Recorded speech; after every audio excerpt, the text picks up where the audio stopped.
नमस्कार, मैं हूं आपके साथ ईशी शुक्ला। स्वागत है आपका रणभेरी 2022। जी हां, चुनावी रण तैयार है, सभी राजनीतिक दल भी तैयार है और नेता भी।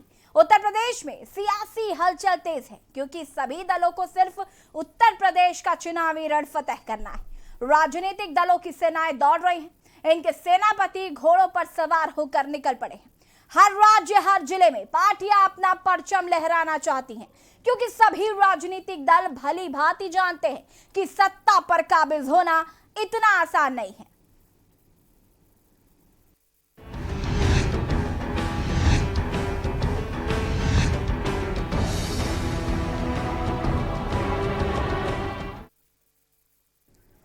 रणभेरी 2022 में सबसे पहले हम बात करेंगे आपका मास्टर स्ट्रोक। आगामी विधानसभा चुनाव को लेकर सभी पार्टियों ने एड़ी चोटी का जोर लगाना शुरू कर दिया। कोई पार्टी सम्मेलन कर रहा है तो कोई पार्टी यात्राएं निकाल रहा है। इतना ही नहीं, सभी पार्टियां अपने अपने वोट बैंक को भी साधने में जुट गए हैं। बात जब दिल्ली की आम आदमी पार्टी की आती है तो इस पार्टी ने अब दिल्ली के बाहर के कई राज्यों में भी अपने पैर पसारने की कोशिश शुरू कर दी है। इस कड़ी में आज लखनऊ में आम आदमी पार्टी ने यूपी में मास्टर स्ट्रोक मारा है, जिसमें डिप्टी सीएम मनीष सिसोदिया ने उत्तर प्रदेश में महंगी बिजली के बिलों से मुक्ति दिलाने के संबंध में एक महत्वपूर्ण घोषणा की है। मनीष सिसोदिया ने कहा है कि आम आदमी पार्टी का समर्थन करें और योगी सरकार की महंगी बिजली से मुक्त कराएंगे।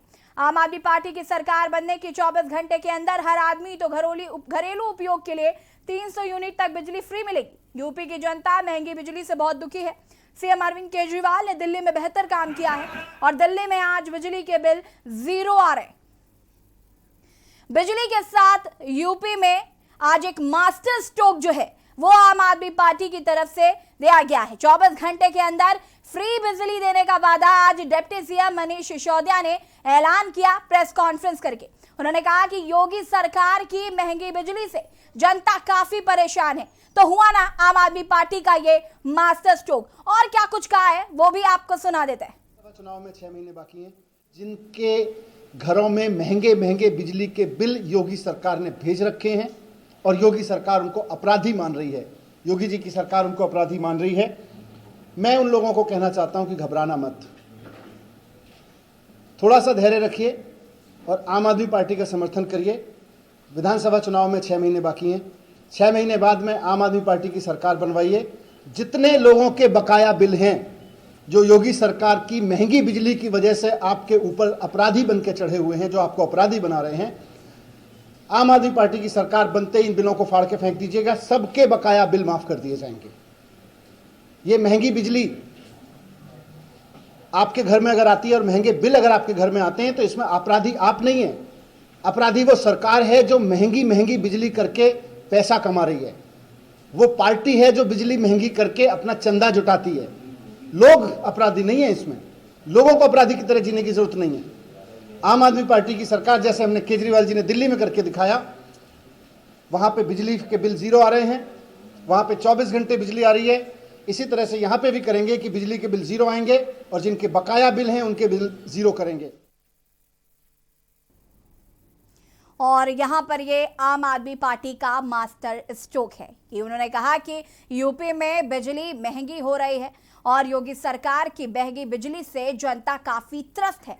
अगर आप आम आदमी पार्टी को समर्थन देते हैं अपने वोट की ताकत से, तो अगले 24 घंटे के अंदर ही, यानी कि सरकार बनने के 24 घंटे के अंदर ही जो बिजली के बिल हैं उन्हें माफ कर दिया जाएगा। उन्होंने कहा जो बिजली के बिल है आप फाड़ के फेंक दीजिएगा। तो कहीं ना कहीं ये वाकई आम आदमी पार्टी का मास्टर स्ट्रोक ही माना जाएगा। यूपी की जनता महंगी बिजली से बहुत दुखी है, इस बात का जिक्र मनीष सिसोदिया ने आज प्रेस कॉन्फ्रेंस के दौरान कहा। तो कहीं ना कहीं आम आदमी पार्टी अब दिल्ली के बाद तमाम जो राज्य हैं जहां चुनाव होने हैं वहां पर अपने पैर पसार रही है और तमाम तरीके के ऐलान और वादे आम आदमी पार्टी द्वारा किए जा रहे हैं। एक तरफ जहां तिरंगा यात्रा भी निकाली जा रही है। इसी खबर पर हमारे साथ रेजिडेंट एडिटर अमित दुबे जी भी जुड़े हुए हैं। अमित दुबे जी, आपसे जानना चाहेंगे, आज लखनऊ में जो प्रेस कॉन्फ्रेंस हुई जिसमें डिप्टी सीएम मनीष सिसोदिया ने जो 4 बड़े ऐलान किए हैं, इसे एक मास्टर स्ट्रोक के तौर पर देखा जा रहा है। बढ़ती बिजली की महंगाई की वजह से कहीं ना कहीं लोग परेशान हो रहे थे और आज उसी का जिक्र करते हुए उन्होंने बिजली माफी की बात कह दी, बिजली का जो बिल है उसकी माफी की बात कह दी।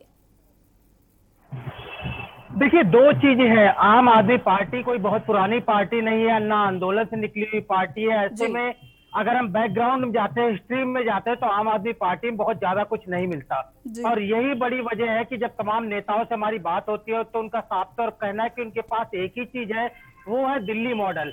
और दिल्ली में जिस तरह से सरकार चला रहे हैं, लगातार उन्हें जीत मिल रही है और तमाम विपक्ष जो है वो धराशायी हो चुका है। और ऐसे में यही मॉडल जो है वो पूरे देश में उन्हें आगे ले जा सकता है। और इसी का एक नमूना जो है आज मनीष सिसोदिया की प्रेस कॉन्फ्रेंस में लखनऊ में पेश किया गया। दिल्ली की जहां तक बात है, यहाँ पे खास तौर पे बात करें, जब सरकार आई थी तभी 20,000 लीटर मुफ्त पानी देने की बात हुई थी और उसके साथ ही बिजली बिलों की सब्सिडी की बात हुई थी। अभी भी जो 100 और 200 यूनिट है वो लगभग फ्री बिजली है, वहां पे लोगों को बिल नहीं देना होता है। और इसके अलावा जो अन्य बड़े प्रोजेक्ट है वहां पे गवर्नमेंट सब्सिडी देती है। तो जाहिर तौर पे ये मॉडल कहीं ना कहीं दिल्ली की जनता को भाया है और यही वजह है कि अरविंद केजरीवाल की सरकार यहाँ लगातार परफॉर्म कर रही है। अब जी। यही मॉडल जो है वो यूपी में पेश किया गया। यूपी में कोई दो राय नहीं है, यूपी में किस तरह से महंगी बिजली है और बिजली की आपूर्ति हालांकि जरूर कुछ ठीक कह सकते हैं, लेकिन सबसे बड़ी चीज की जो बिलों की मार है, जो मीटर्स की मार है, उससे जनता कहीं ना कहीं परेशान है और आम आदमी पार्टी इस नस को बखूबी जानती है। और यही बड़ी वजह है कि दिल्ली में 300 दिल्ली मॉडल की तरह अब यूपी में भी 300 यूनिट बिजली फ्री देने की बात कही गई, तमाम बिलों को माफ करने की बात कही गई है। हालांकि ये नहीं है कि ये पहली बार हो रहा है, इससे पहले भी कई सरकारें जो है वो किसानों के ऋण की बात करें, बीजेपी की योगी सरकार जब आई थी तब भी किसानों का फसली ऋण माफ किया गया था। तो इस तरह की चीजें जो है वो राजनीति में जाहिर तौर पे होती है और आज वही मॉडल जो है वो डिप्टी सीएम मनीष सिसोदिया ने यूपी में पेश किया है। जी अब बिल्कुल अमर जी, एक तरफ जहां आम आदमी पार्टी तिरंगा यात्रा निकाल रही है, अयोध्या में दूसरे चरण की शुरुआत तिरंगा यात्रा की गई और देखा गया कि काफी जन समर्थन जो है उस तिरंगा यात्रा को मिला और अब ये 4 बड़े ऐलान कर दिए हैं बिजली को लेकर, लेकिन क्या इतना काफी है अमित जी, मैं आपसे जानना चाहूंगी। देखिए, जनता को डिसाइड करना है। राजनीति में कुछ भी जो है वो स्थिर नहीं होता। अपॉर्चुनिटी हर एक के लिए होती है। यहाँ पे जनता ही निर्णायक भूमिका में होती है, जनता जनार्दन ही सब कुछ तय करता है। लेकिन आम आदमी पार्टी चूंकि वहां पे फाइट कर रही है, पहली बार आम आदमी पार्टी वहां पे चुनाव उस तरह से लड़ रही है, सभी सीटों पे चुनाव लड़ने का अनाउंसमेंट किया गया। ये भी कहा गया कि किसी के साथ गठबंधन नहीं करेंगे। तो ऐसे में कहीं ना कहीं कुछ मॉडल रखना पड़ेगा जिससे कि जनता अट्रैक्ट हो और जनता उस तरह से रिएक्ट करे। हालांकि बहुत चूंकि अब जो आम आदमी पार्टी के प्रयास है वो खासतौर कितनी उन्हें सफलता दिलाते हैं ये देखना होगा। लेकिन इसमें कोई दो राय नहीं है कि जो दिल्ली मॉडल है उसे कई बार कई पार्टियों ने फॉलो किया है। यहाँ तक कि कई राज्यों में बीजेपी ने खुद बिजली पे सब्सिडी देने की बात कही है, तमाम अन्य चीजों की बात कही है। तो दिल्ली मॉडल जिसकी बात की जा रही है वो मॉडल जो है वही आम आदमी पार्टी के लिए संजीवनी है और वो उसी का लगातार उपयोग करते। कितना लाभ होगा ये आगे देखना होगा, किस तरह जनता रिएक्ट करती है। लेकिन इसमें कोई दो राय नहीं है कि आम आदमी पार्टी अपनी तरफ से फुल प्लेस मैदान में दिख रही है। बिल्कुल अमित जी, लेकिन यहाँ पर जो अन्य राजनीतिक पार्टियां हैं वो कहीं ना कहीं लगातार आम आदमी पार्टी के लिए कहती आई हैं कि इनके पास बिजली मुफ्त देने के अलावा दूसरा कुछ ऑप्शन ही नहीं है। ये जब भी आते हैं हमेशा बिजली मुफ्त की बात करते हैं, चाहे वो उत्तराखंड की बात कर ले, चाहे उत्तर प्रदेश की बात कर ले या फिर कहीं और की भी बात कर ले, तो जाते तो बिजली को मुफ्त करना और बिजली में 300 यूनिट देना, 200 यूनिट देना, ये हमेशा बस इसी पर बात करते हैं। तो इसको लेकर राजनीति जो है वो भी काफी गर्म रहती है और हमेशा आम आदमी पार्टी को ये बात सुननी पड़ती है कि आप सिर्फ बिजली पर ही बात करते हैं, इसके अलावा आपके पास कोई मुद्दे नहीं। क्योंकि जिस तरीके से योगी जी ने जो 1 डिस्ट्रिक्ट और 1 मेडिकल कॉलेज के लिए कहा वो मास्टर स्ट्रोक के तरीके पे देखा जा रहा था, लेकिन आज ये बिजली वाली बात हुई, इसको मास्टर स्ट्रोक के तरीके पे देखा जा रहा है। लेकिन राजनीतिक पार्टियां कहीं ना कहीं सवाल जरूर उठा रही।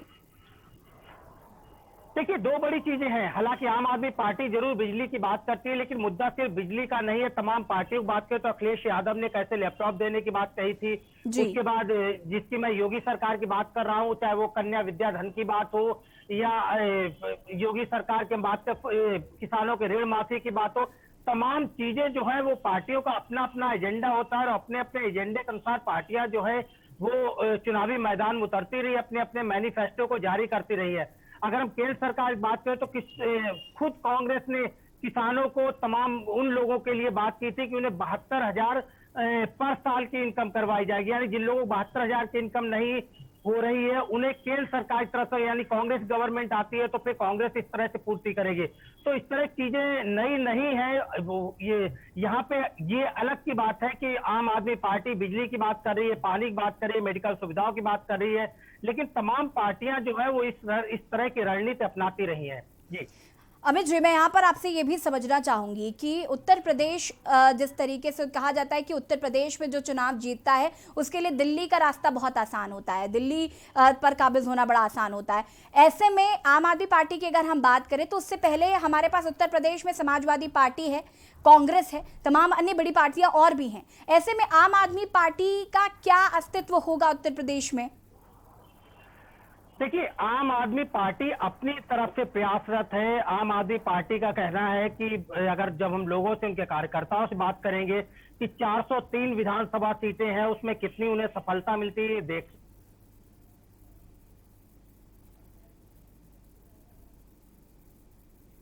कि यूपी की जनता को विकल्प की जरूरत है। अभी उन्हें कोई यहाँ पे विकल्प जो है वो यहाँ पे विकल्प नजर नहीं।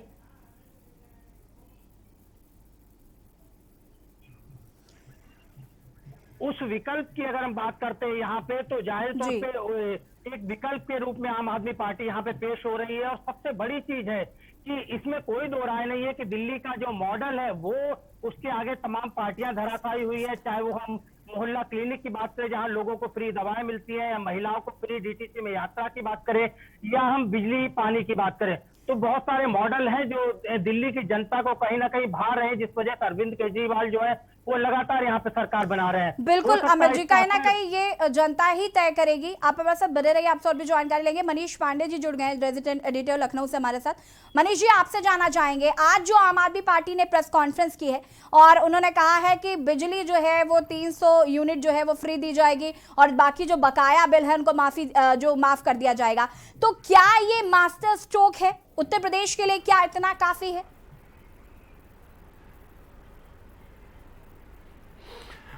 देखिए, उत्तर प्रदेश की अगर बात करें, आप आम आदमी पार्टी चूंकि उत्साहित काफ़ी है, उन्होंने अभी 100 प्रत्याशियों के अपने नामों का ऐलान किया, लेकिन उत्तर प्रदेश और दिल्ली में बड़ा अंतर है। उत्तर प्रदेश में सिर्फ ये कह देना कि हम 100 यूनिट बिजली फ्री देंगे, सरकार बनते ही हम ये सुविधा लोगों को देंगे, बिल माफ़ कर देंगे। उत्तर प्रदेश में दरअसल इन सारे मुद्दों पर सरकार नहीं बनाई जा सकती है। हाँ, चूंकि उनका ये मॉडल दिल्ली में हिट रहा है तो वो समझ रहे हैं कि उत्तर प्रदेश में होगा। उत्तर प्रदेश में देखिए, उत्तर प्रदेश की सामाजिक या जाति या आर्थिक वो स्थिति बड़ी अलग है दिल्ली से। तो मुझे नहीं लगता कि ये फार्मूला बहुत ज़्यादा काम करेगा आम आदमी पार्टी का उत्तर प्रदेश में। ये मास्टर स्ट्रोक होगा उत्तर प्रदेश में, ऐसा नहीं कह सकते। लेकिन हाँ, ये जरूर है कि उत्तर प्रदेश में अगर देखा जाए, जैसा कि अभी अमित जी हमारे वरिष्ठ सहयोगी हैं जो बता रहे थे कि जो विकल्प का अभाव है, जाहिर तौर पर उत्तर प्रदेश में विकल्प का अभाव है। समाजवादी पार्टी का शासनकाल भी 5 साल तक जनता देख चुकी है, बहुजन समाज पार्टी को भी देख चुकी है और भारतीय जनता पार्टी को भी देख चुकी है। माहौल जो कोविड के बाद उत्तर प्रदेश में बना था, जो जमीनी हकीकत थी वो थोड़ी सी बदली थी। लोग नाराज थे भारतीय जनता पार्टी से। जो उनके सांसद और विधायक थे वो क्षेत्रों में नहीं गए, उन्होंने लोगों की बात नहीं सुनी। लोग बेडों के लिए तड़पते रहे, लोग ऑक्सीजन के लिए तड़पते रहे, लोग अस्पतालों के लिए तड़पते रहे। तो मुझे लगता है कि ये मुद्दा एक बड़ा मुद्दा था उत्तर प्रदेश में, अगर देखा जाता तो विपक्ष को हमलावर होने का। लेकिन इस मुद्दे पे उतना ध्यान नहीं दिया गया। अगर देखा जाए उत्तर प्रदेश में समाजवादी पार्टी है, समाजवादी पार्टी भी परिवर्तन यात्राएं अपनी निकाल रही है, उनके अलग अलग जो नेता हैं वो यात्रा निकाल रहे हैं जी। अब देखिए, बहुजन समाज पार्टी वो भी बहुत प्रबुद्ध सम्मेलन करा रही है। वो अपना जो उसका पहला फार्मूला था 2007 से 12 तक जब मायावती मुख्यमंत्री बनी थी, तो उनका जो ब्राह्मण दलित गठजोड़ था वो उस पर काम कर रहे थे। लेकिन बीजेपी इन सबसे अलग है। देखिए, बीजेपी चक्कर, एक मैं उदाहरण दूं आपको कि अगर कोई एग्जाम होना है और एग्जाम 1 साल बाद यानी 12 महीने बाद होना है, तो उस एग्जाम में बेहतर प्रदर्शन उस बच्चे का होता है जो 11 महीने तैयारी करता है। 11 महीने तैयारी करता है, 12वें महीने एग्जाम होता है और एग्जाम में फिर निश्चित रूप से अगर 11 महीने उसने तैयारी की है तो उसका प्रदर्शन अच्छा होता है। हालांकि अभी चाहे वो आम आदमी पार्टी हो, चाहे बाकी राजनीतिक दल जो अपनी एक पहचान ढूंढने में लगे हुए हैं, कई क्षेत्रीय पार्टियां और प्रकट हुई हैं। पूर्वांचल में देखेंगे तो आप वहां पर मनीष जी, तो आपकी बातों से ये जरूर स्पष्ट है कि चूंकि हमारे पास अभी कोई उत्तर प्रदेश के पास अभी कोई विकल्प नहीं है, तो आम आदमी पार्टी जो है एक अच्छा विकल्प हो सकती है। आप हमारे साथ बने रहिए, आप दोनों हमारे साथ बने रहिए, आपसे और भी जानकारी हम यहाँ पर लेंगे। और हम आज बात कर रहे हैं आम आदमी पार्टी ने जो 4 बड़े ऐलान किए हैं कि बिजली जो है वो 300 यूनिट फ्री दी जाएगी, जो बिल बाकी हैं उन्हें माफ किया जाएगा, और भी 2 चीजें और उन्होंने अपने ऐलान में करी हैं। लेकिन यहाँ पर बड़ी बात यह है कि क्या उत्तर प्रदेश के लिए बिजली मुफ्त दे देना काफी है? हम इसी पर बात कर रहे हैं लगातार। और अब बात करेंगे, चुनाव लड़ेंगी प्रियंका। उत्तर प्रदेश के विधानसभा चुनाव 2022 की तैयारियां जोरों शोरों से हो रही हैं। हर राजनीतिक दल अपनी अपनी तैयारियों में जुटा हुआ है और इसी कड़ी में कांग्रेस अपना हर दांवपेच आजमा रही है। पार्टी विधानसभा चुनाव के लिए कोई भी कसर नहीं छोड़ना चाहती है, जिसको लेकर कांग्रेस महासचिव और यूपी प्रभारी प्रियंका गांधी वाड्रा भी अब चुनावी मैदान में उतर सकती हैं, तो सपा भी हर संभव कोशिश कर रही है। देखिए रिपोर्ट।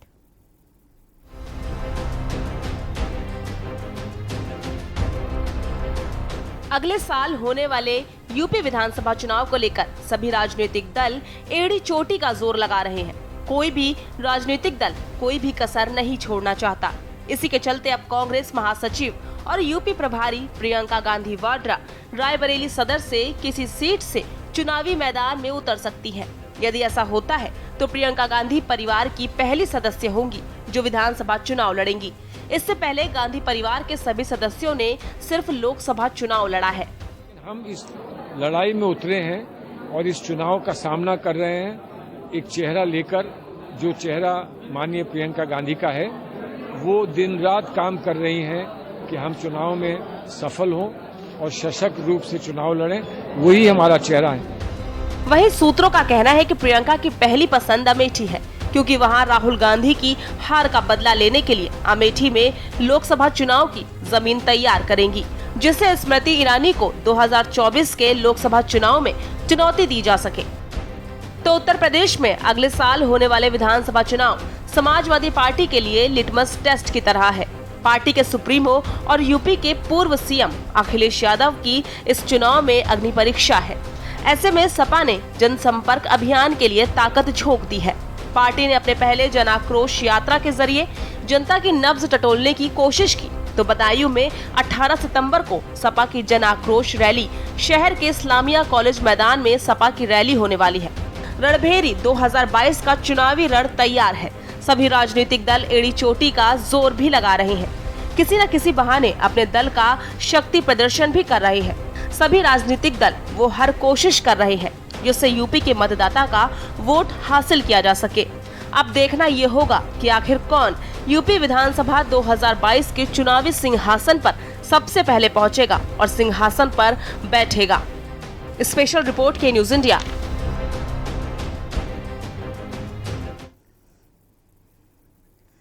जी हाँ, तो रणभेरी 2022 चुनावी रण जो है वो तैयार है। अब ऐसा कहा जा रहा है कि प्रियंका गांधी चुनाव लड़ेंगी, लेकिन देखना होगा कि क्या कुछ इस राजनीति में अभी और बदलाव देखने को मिलते हैं। वक्त हो गया छोटे से ब्रेक का, चल हाजिर होते हैं।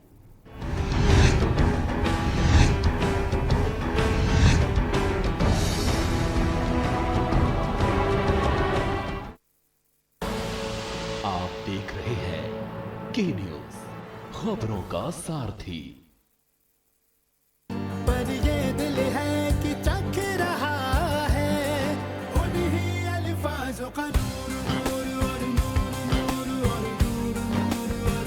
दूर कितना भी जाओ, इस जुबान से दूर ना जा पाओगे। विमल, बोलो जुबान केसरी।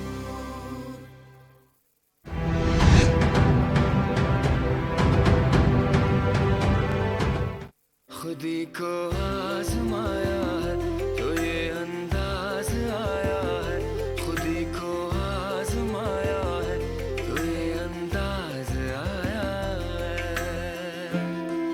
तुम में भी मैं हूं, शुद्ध प्लस पान मसाला।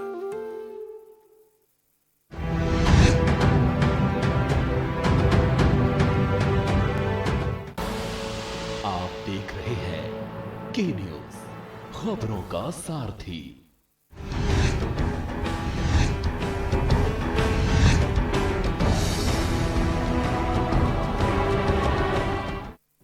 और रणबेरी 2022 ब्रेक के बाद एक बार फिर से आप सभी का स्वागत है और हम बात कर रहे हैं चुनाव लड़ेंगी प्रियंका। इसी पर बात करने के लिए हमारे साथ रेजिडेंट एडिटर मनीष पांडे जी भी जुड़े हुए हैं। मनीष जी, मैं आपसे जानना चाहूंगी, जिस तरीके से 2022 में होने वाले विधानसभा चुनाव को लेकर प्रियंका गांधी वाड्रा जो हैं वो लगातार एक्टिव मोड में नजर आ रही हैं। उत्तर प्रदेश में तमाम बहुत सारी चीजें जब घटित होती हैं तो वो ट्विटर पर पहले काफी नजर आ रही थी, लेकिन अब तो सड़कों पर भी नजर आने लगी और अब कहीं ना कहीं ये कयास लगाए जा रहे हैं कि वो जल्द ही चुनाव लड़ेंगी।